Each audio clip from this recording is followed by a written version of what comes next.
오늘 우리에게 주신 하나님의 말씀은 요한계시록 2장 8절부터 11절까지입니다.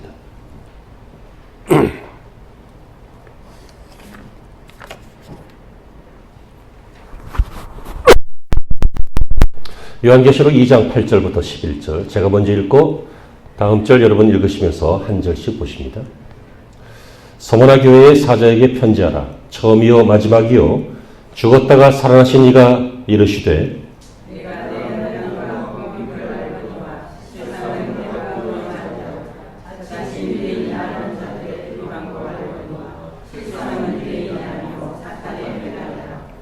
너는 장차 받을 고난을 두려워하지 말라.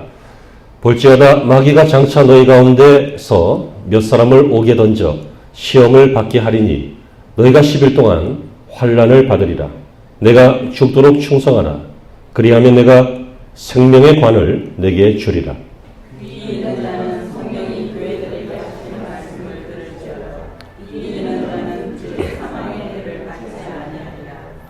아멘. 오늘도 하나님이 여러분과 함께하여 주실 줄로 믿습니다. 주님의 은혜 가운데 거하시는 복된 주일이 되시기를 주의 이름으로 축원합니다. 엄청난 환난이 그리고 너무나도 큰 궁핍이 있었음에도 불구하고 그 모든 고난을 정복한 한 교회가 있습니다. 그 교회가 서머나 교회입니다. 죽음과 같은 그늘 아래에서도 죽음도 이기지 못하고 죽음을 정복한 성도들이 있습니다. 바로 서머나 교회 성도들입니다. 그러나 이 모든 환난과 어려움이 끝난 것은 아니었습니다. 아직도 마귀가 이 교회 신자들 중에 몇 사람을 앞잡이로 10일 동안 환난이 남아있다라고 성경이 말하고 있습니다. 이것은 해석이 필요한 내용이지만 오늘은 계시록 해석이 아니라 충성이라고 하는 주제로 제목 설교를 하기 때문에요. 아무튼 환난이 남아있다. 성경이 이렇게 말하고 있는데 우리 예수님께서는 말씀하시기를 두 가지를 권면하고 계십니다. 첫째는 10절의 상반절에 있는 말씀처럼 네가 장차 받을 고난을 두려워하지 말아라. 이렇게 권면하시고 그리고 그 이어서 10절 하반절에 네가 죽도록 충성하라. 그러면 내가 생명의 관을 내게 주리라. 이렇게 약속을 하십니다. 오늘 저와 여러분들은 이 죽도록 충성하라 라고 하는 제목으로 여기에 말씀을 우리의 마음을 묶어서 생각하기를 원합니다. 우리는 7월 한 달 동안 축복이라고 하는 주제로 여러 가지 내용들을 보았습니다. 축복의 의미, 또 축복의 원리, 또 축복의 상태, 이런 것들을 제목별로 이렇게 보았죠. 그리고 이제 마치려고 했는데 7월 달은 워낙 분주해서 못 들으신 분들도 꽤 계시고 그래서 8월에 조금 더 연장하기로 했습니다. 그래서 8월에는 축복의 조건들에 대해서 우리가 말씀을 함께 나누겠습니다. 그 중에 첫 번째 시간, 전체적으로는 5번째 시간이지만 첫 번째 시간은 바로 축복의 조건, 충성입니다. 충성이라고 하는 말, 이것은 충실한 것, 신실한 것, 확고한 것, 견고한 것, 이런 느낌을 가지고 있죠. 이것은 특별히 군대에서 많이 쓰는 말 같기도 하고 그리고 교회에서 주로 쓰는 말 같기도 하고 그렇습니다. 그러나 여러분, 이 충성이라는 말은 다른 말로 우리 일상생활에 계속 쓰이는 말입니다. 예를 들어서 이런 것이죠. 상관이나 나라나 어떤 기관의 명령에 복종하는 것, 그거 충성이죠. 그런데 자기 자신에게 충성한 것, 자기 자신의 일에 충성한 것, 자기 자신의 인생에 충성하는 것, 그걸 성실이라고 합니다. 이해가 되시죠? 사람에게 충성하는 것, 사랑이라고 해요. 그래서 이성 간의 사랑, 서로 얼마나 충성하는지 몰라요. 그죠? 시키면 다 해. 저 하늘의 별을 따와 그러면 어디 가서 별 비슷한 거라도 가지고 오려고 해요. 그죠? 그런 거 시키지 마요. 어쨌든 그것이 또 충성입니다. 자기가 믿고 있는 어떤 절대 가치에 대해서 충성하는 것, 그것을 신념이다. 이렇게도 말하죠. 이 충성이라고 하는 말은 군대나 교회나 일부 특정 단체에서만 쓰는 말이 아니라 말이 조금 달라져서 우리 일상 속에서 늘 쓰고 있는 말입니다. 충성은 견고한 것입니다. 충성은 아름다운 것입니다. 충성은 서로에게 믿을 만한 것이요. 충성은 상급이 있는 것입니다. 아멘 할 때까지 할 거니까. 충성은 오늘 설교의 주제이기도 하지만 충성은 잊지 마십시오. 축복의 조건입니다. 구원은 그냥 받습니다. 구원은 값을 치를 수가 없어서 하나님이 우리에게 그냥 주시는 선물이십니다. 구원은 누구든지 자기의 공로로 받지 않습니다. 오직 예수님의 공로이십니다. 예수님이 우리를 위해서 모든 값을 치루어 주시고 우리는 그것을 믿음으로 그 믿음을 의로 보시고 믿은 것 때문에 하나님은 우리를 구원해 주십니다. 그러므로 구원은 하나님의 선물이요 은혜요 축복입니다. 그러나 그 외의 모든 것들은 우리가 심은 대로 거두는 것입니다. 그 위에 모든 것들은 어떤 사람에게는 하나님께서 5달란트를 주실 수도 있고 어떤 사람에게는 2달란트를 주실 수도 있고 1달란트를 주실 수도 있지만 이들이 충성하면 5달란트 남은 사람은 다 더 갖고 또 주인의 잔치에 들어가고 2달란트 남긴 사람도 더 가지고 주인의 잔치에 들어가고 1달란트만 그냥 묻어놨던 충성하지 못한 사람은 있는 것도 빼앗기는. 여기서 무엇을 할 수 있습니까? 인생의 구원 외에 모든 축복들은 우리가 믿음을 가지고 심고 믿음을 가지고 땀 흘리고 믿고 행하고 추구하고 바라고 그렇게 살아가면 얻어지는 하나님의 선물입니다.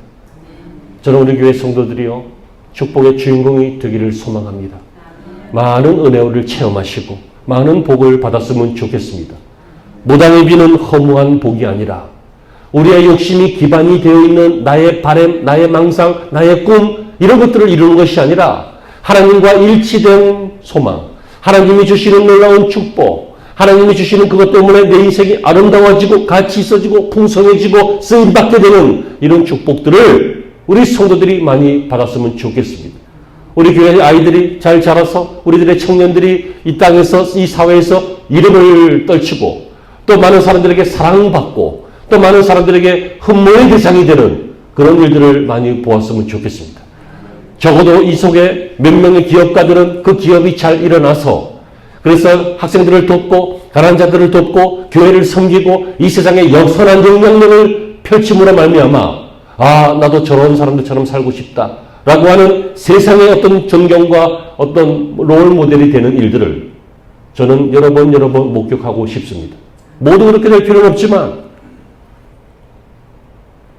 사랑하는 성도 여러분 충성하라.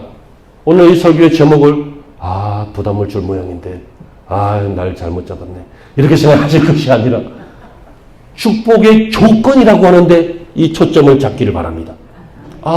내 인생이 아름다워지기 위해서 내가 내 자신에 대해서도 타인에 대해서도 신앙에 대해서도 하나님에 대해서도 내가 충성해야 되는구나 라고 하는 것들이 깨달아지고 공감되어지고 믿어져서 예배국에 돌아가실 때는 여러분 모두가 용맹스러운 군인처럼 충성한 사람들이 되었으면 좋겠습니다. 그러면 어떻게 충성해야 될까요? 보이지 않는 하나님에게 충성한다는 것이 어떤 것일까요? 뜻밖의 첫째는 자기 자신에게 충성하는 것입니다. 자기 자신에게 충성하는 것, 자기 자신의 일에 충성하는 것, 그런 것들이죠.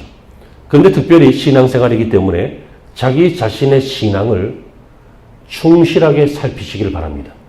이게 축복의 조건 중에 하나입니다. 물론 목사가 도울 수 있습니다.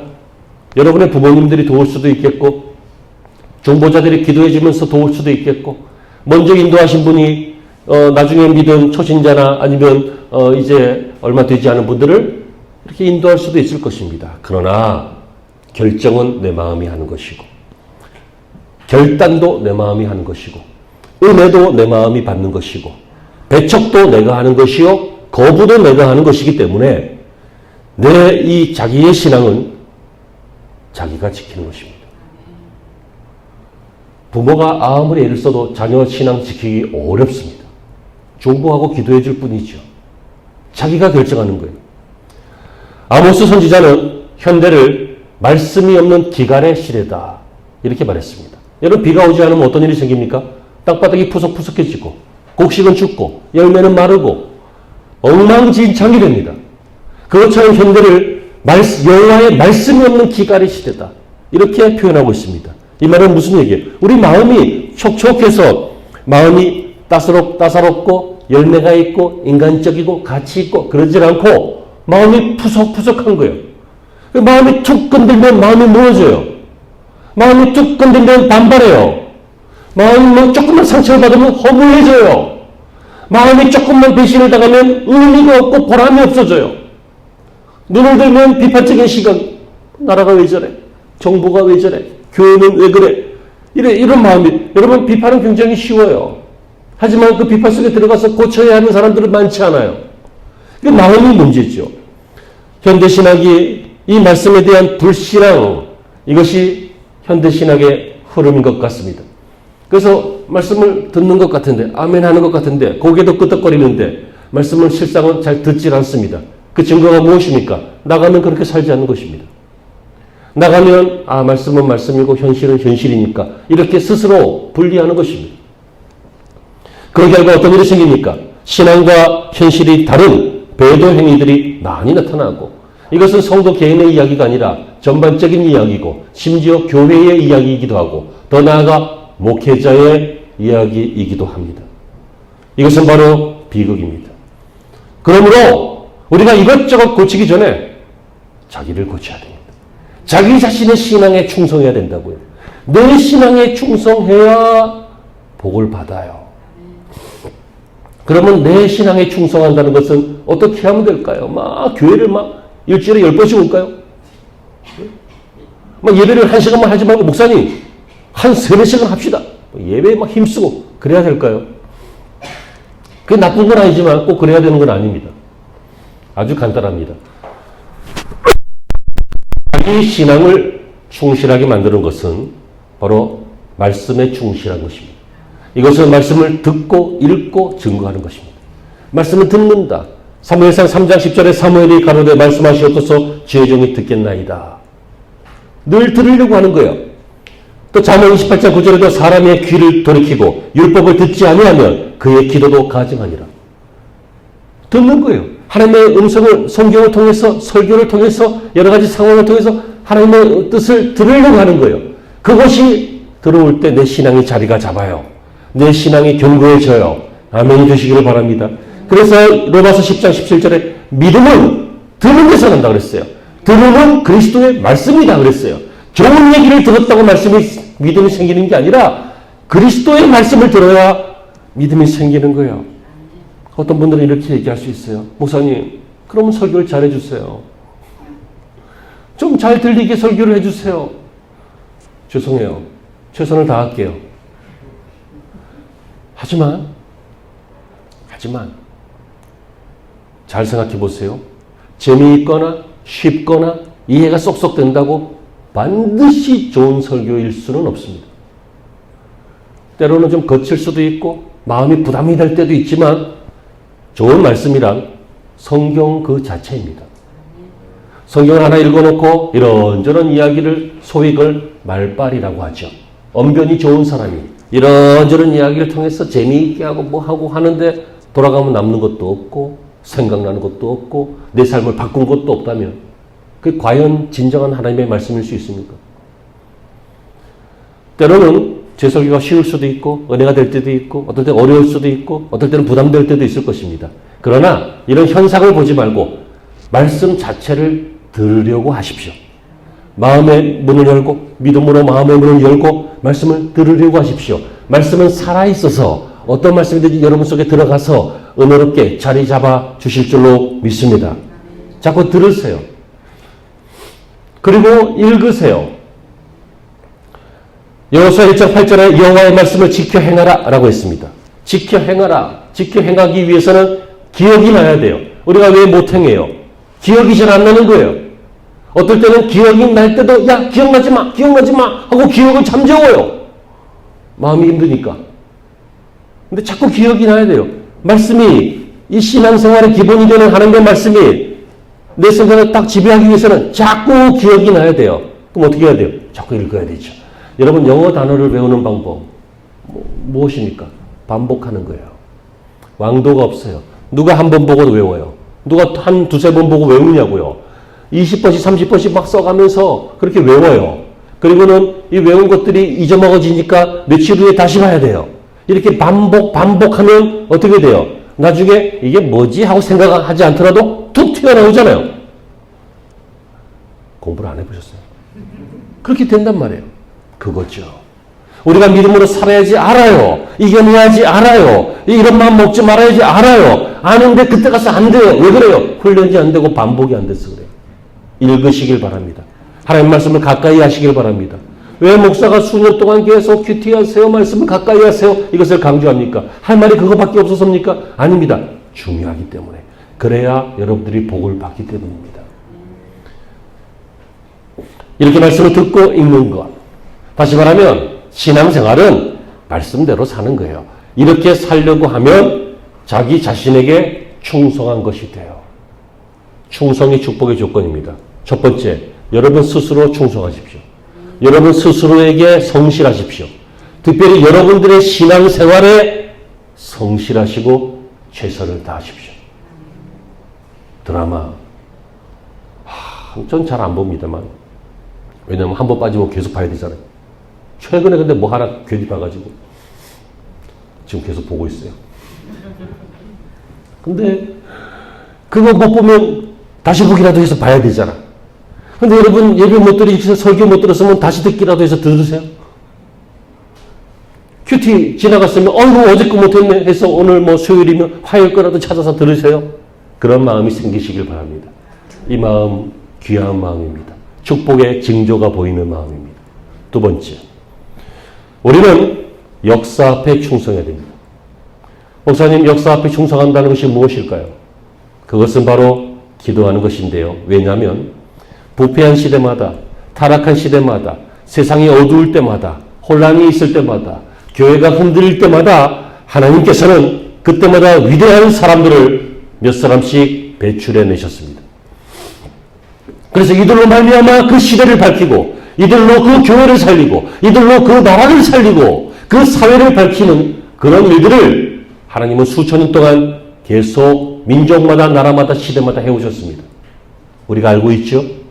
그러므로 우리가 역사 앞에 충성해야 된다라고 하는 것은 우리가 수많은 사람들처럼 그냥 살아가는 것이 아니라 우리도 작은 분야에서 뭐 가정에서든지 교회에서든지 직장에서든지 어디서든지 그 현장에서 역사적인 인물, 역사 속에서 쓰임받은 인물 이렇게 살아가기를 소망해야 한다는 것인데 그걸 소망하는 것은 소망만 하는 게 아니라 기도하는 것이 소망하는 것입니다.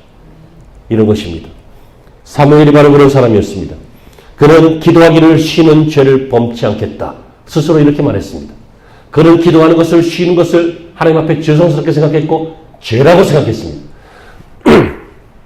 그런 그가 이스라엘을 살렸고 이스라엘의 왕정 시대를 여는 위대한 인물이 되었습니다. 엘리야가 그런 사람이었습니다. 엘리야는 기도로 아합과 우상을 정복하고 축복의 비를 3년 반 동안 오지 않았던 그 땅에 내리게 했던 사람이었습니다. 민족을 살렸던 사람, 민족의 영적 세상까지 살렸던 사람, 그 사람이 엘리야였습니다. 예수님의 동생, 육적인 동생이죠. 이 야고보는 너무너무 기도에 열중한 나머지 그 무릎이 낙타 무릎같이 그렇게 굵어졌다라고 말하고 있습니다. 중세의 성자였던 버나드라고 하는 사람은 그의 어머니 말레다라고 하는 여인의 기도의 열매였습니다.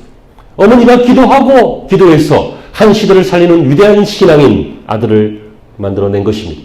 이와 비슷하게 모니카라고 하는 여성은 자기 아들 어거스틴이 젊어서 그렇게 타락하고 그렇게 방황함에도 불구하고 기도를 끊지 않아서 그의 아들이 회개하고 돌아와 마침내 성 어거스틴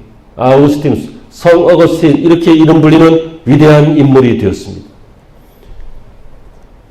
유명한 설교자였던 스펄전, 그 역시 그의 어머니와 함께 기도했던 기도의 사람이었습니다.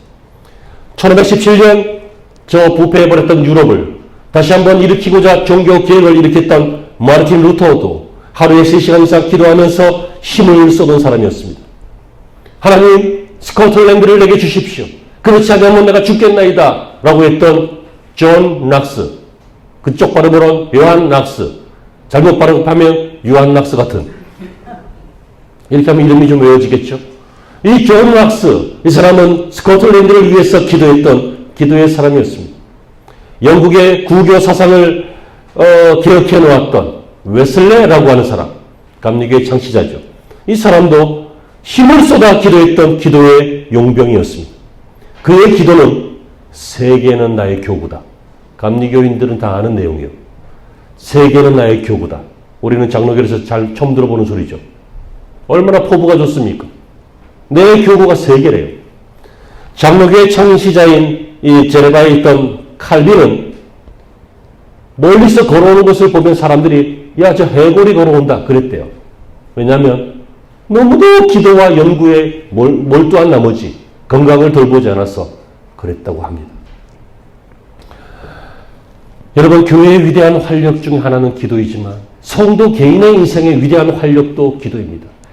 그러니까 개인도 기도로 활력을 얻고 이 활력을 얻은 사람들이 모여 교회를 이루면 교회가 활력을 얻어서 이렇게 교회들이 활력을 얻는 그 사회가 어두워도 소망이 있고 부패에서도 회복이 되는 것이고 기회를 잃어버리고 죄가 많아도 다시 용서함 받고 사죄함 받고 하나님의 축복을 받을 수 있는 그런 나라와 민족이 될 수 있는 것입니다. 아멘 되시길 바랍니다. 그러면 나라를 위해서 기도해야죠. 그러면 민족을 사랑하고 민족을 위해서 기도해야죠. 그러면 우리 교회들을 위해서 함께 기도해야죠. 사람들은 교회의 부패를 곧잘 지적합니다. 입이 있으니까 다 말할 수 있는 것이고 머리가 있으니까 다 생각할 수 있는 것입니다. 그러나 그 교회를 애타게 생각하면서 눈물을 흘리고 진정한 교회의 부흥을 위해서 골방을 찾아 기도하는 사람들은 그렇게 말하는 사람들에 비해서 분명히 적습니다. 여러분들은 그런 후자가 되시기를 바랍니다. 때를 얻든지 못 얻든지 기도의 시간이 몇십 분이든지 몇 시간이든지 정말 중요한 것은 이런 마음으로 내가 기도함으로 역사적인 일에 충성해야 된다. 한 시대에 충성해야 된다. 한 가문에 충성해야 된다. 어쨌든 이 히스토리, 역사에 내가 충성하는 것이 바로 내가 복을 받든지 내 후대가 복을 받든지 어떻든 축복의 조건이다 라고 하는 것들을 믿으시고 여러분 가슴을 찢으며 기도해 주시기를 바랍니다. 교회의 가장 무서운 적은 물론 마귀다 이렇게 생각할 수 있는데요. 마귀는 정체가 많이 드러났습니다. 그래서 별로 위험한 존재이긴 한데 무서운 존재는 아닙니다. 우리 주님을 앞장 세우면 이길 수 있습니다. 아멘이십니까? 그런데 정말 이기기 어려운 존재는 뭐냐면 교회 안에 있는 사람입니다. 교회 안에 있는데 열심히 합니다. 의견도 있습니다. 똑똑하기 때문에 의견도 아주 좋은 의견 내고 설득력도 있고 교회를 열심히 합니다. 근데 그것까지는 좋은데 기도하지 않습니다. 그러니까 영적인 일이기 때문에 영적으로 되지 않고 인간적으로 되다가 문제 생기고 상처 주고받고 이런 일들이 생기는 거예요. 이것은 정말 화약을 들고 불 속으로 들어간 것과 똑같습니다. 사랑하는 여러분, 목사니까 목사 같은 얘기한다 이렇게 생각하지 마십시오. 교회니까 기도에 대한 이야기 하는구나 이렇게 생각하지 마십시오. 이것은 정말 누구든지 기도에 힘쓰면 하나님이 그 역사 속의 인물로 어두운 세상을, 어두운 가문을, 어두운 민족을 밝히는 도구로 쓰시기 때문에 귀 있는 사람만 들을 수 있는 놀라운 비밀이요 축복의 조건입니다. 제가 이거 가르쳐줬다고 어디 가서 얘기하지 마세요. 여러분만 알고 계세요. 마지막으로 무엇에 충성해야 될까요? 세 번째는 우리의 사명에 충성해야 됩니다. 우리의 사명. 목사님, 내 사명이 뭔지 모르겠는데요. 여러분들 존재 자체가 사명입니다. 여러분들의 직책이 사명입니다. 교회에서 권사고 집사고 이것만 직책이 아니라 여러분들이 아버지요 혹은 어머니요 혹은 회사에서 누구요 친구에게는 누구요 하는 여러분들의 모든 그 아이덴티티, 그 신분 그 자체가 여러분들의 사명인데 그 사명에 충실하시기 바랍니다. 특별히 일 맡은 사람들, 교육자를 포함해서 저를 포함해서 교회 일 맡은 사람들은 그 교회 일에 충성하시기를 바랍니다. 갈라디아서 1장 10절에 내가 이제 사람들에게 좋게 하랴 하나님께 좋게 하랴 사람들에게 기쁨을 구하랴 내가 지금까지 사람의 기쁨을 구하는 것이었다면 그리스도의 종이 아니니라 이렇게 되어 있습니다. 다시 말하면 여러분 하나님의 일을 하고 있는 저와 여러분들을 사람을 기쁘게 하려고 하기보다 하나님을 기쁘게 하려고 우리의 직분, 우리의 사명 앞에 충성하시기를 바랍니다. 그런데 이건 쉽지 않습니다. 이건 굉장히 괴롭습니다. 왜냐하면 사람도 기쁘게 해야 되고 사람도 비율을 맞춰줘야 되고 사람도 잘못하면 등 돌리고 욕먹고 그렇기 때문에 이 사람이 굉장히 신경 쓰이는 일이죠. 그래서 말을 잘 못합니다. 한 번도 회개하라 이런 얘기 잘 못합니다. 한 번도 신앙생활 그런 식으로 하면 안 됩니다. 이런 얘기를 잘 못합니다. 신앙생활 그런 식으로 하면 안 됩니다. 하는 순간부터 그냥 마음이 틀어져가지고 원수가 됩니다. 여러분 원수라고 하는 것은 적어도 그 가문의 한 사람은 죽여야 되는 거 아니에요? 그렇죠? 그 정도 돼야 원수잖아. 그런데 그냥 말 한 번 잘못했다고 잘못한 것도 아니지 말 한 번 부담스러워졌다고 연락이 안 돼. 그건 원수지. 여러분 하나님 앞에 충성한다는 것은 이처럼 쉬운 일이 아닙니다. 어려운 일입니다. 그래서 주의 종들은 그리고 교회 일 맡은 분들은 괴로우나 즐거우나 때를 어떤지 못 어떤지 마음으로 하나님을 부르면서 하나님은 아시지요? 사람은 모르지만 사람은 말 안 하면 몰라요. 사람은 친하지 않으면 몰라요. 사람은 어떤 계기가 생기지 않으면 잘 몰라요. 그러나 하나님은 아시지요? 하면서 하나님만 믿고 나가야 되는 것이 자기 직분에 충성한 거라고요. 자기 직분에 대해서 무슨 얘기를 들었다고 사람들이 인정을 안 해준다고 때로는 힘들다고 때로는 보람없다고 대충 하거나 막 하거나 안 하거나 포기하거나 하는 것은 도대체 어떻게 축복을 받을 것이에요? 도대체 어떻게 그 사람이 그 축복을 감당할 수 있냐고요. 깨진 바가지 안에 여러분 좋은 음료를 담으면 무슨 소용이 있냐고요. 일단 바가지를 채워야죠. 존 버넌 아시죠? 철로 역정 쓰신 분입니다. 12년 동안이나 옥살이를 했습니다. 그러나 그 속에서도 그는 쉬지 않고 전도했고 하나님의 은혜를 체험하는 그런 시간을 가졌습니다. 암브로스라고 하는 사람 340년경에 살았던 사람인데요. 아주 강한 충성을 가진 사람이었습니다. 저는 이런 분들이 좀 부럽습니다. 왜냐하면 저는 천성적으로 좀 기질은 약간 다혈질이긴 한데 급하긴 한데 천성적으로 착합니다. 웃는 분들은 의미가 뭡니까? 착합니다. 그래서 험한 소리를 잘 못합니다. 그리고 상대방을 좀 배려하려고 하고 부담을 좀 안 주려고 하고 그래서 못하는 말이 많아서 요즘 아이들 말처럼 할만한 아세요? 할 말은 많은데 하지 않겠다. 그런 상태입니다. 그래서 이런 분들을 보면 너무 부러워요. 용기가 있어 보여요. 이분은 이 암브로스 이 사람은 당시 황제가 데오도시우스라고 하는 황제였는데요. 이 황제가 교회에 들어와서 국교가 기독교였으니까 당시에는 황제가 교회에 들어와서 일반 성도석에 앉지 않고 교역자석에 앉는 거예요. 왜? 왕이니까. 그러니까 이 문제를 공개적으로 지탄했어요. 그렇게 하는 거 아니에요. 하나님 앞에 예배자가 되라. 성도석으로 가라. 이게 할 수 있는 말이에요. 그리고 나중에 황제가 정치를 잘못해서 무고한 사람들의 피를 흘렸어요. 그랬더니 이 문제를 가지고 또 지탄을 했어요. 그래서 황제가 여러 날 동안 궁중에서 울었다고 그래요. 당시에는 교권이 커가지고 국교가 기독교고 막 그래서 황제들이 교황이나 이런 교부들에게 꼼짝을 못했어요. 그런 것도 있었지만 그거는 좀 나중의 일이고 이때는 이런 말하기 어려웠었어요.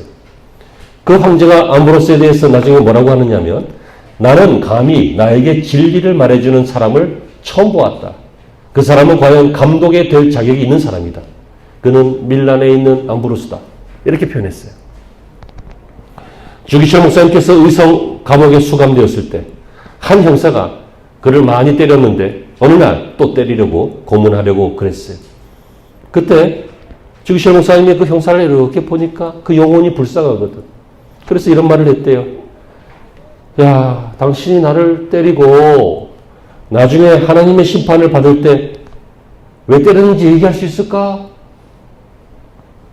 당신 심판 때에 하나님 앞에 뭐라고 얘기할 수 있을까? 하고 물어봤대요. 그랬더니 뭐가 찔렸는지 기분이 나빴는지 안 때리고 갔대요. 근데 중요한 것은 그런 말을 할 수 있느냐는 거죠. 옳은 말이라고 다 할 필요는 없고 은혜롭게 해야 되지만, 하지만 비굴해지거나 거짓에 타협하지 않고 그렇게 할 수 있느냐는 것이죠. 저와 여러분들이 그때그때 하나님이 지혜를 주실 줄로 믿고 사람을 기쁘게 하기보다는, 사람은 사랑하는 존재고 사람에게 영광 돌리지 말고 하나님을 기쁘게 하기 위해서 여러분의 직분에 충성하시길 바랍니다.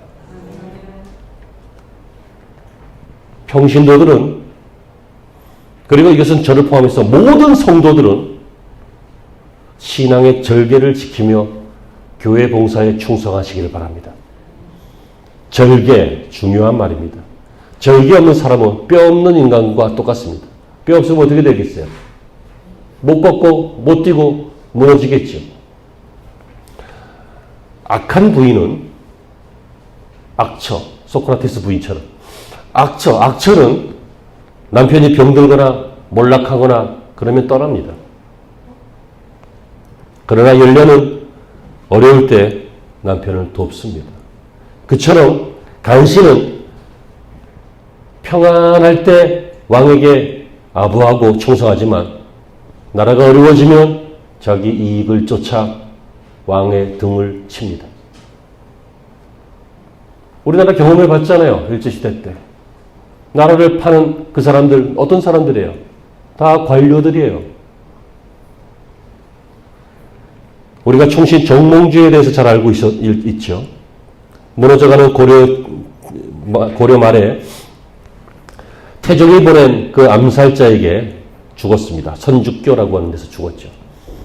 그는 그 죽기 전에 단심가라고 하는 것을 지어서 불렀는데 아십니까? 네.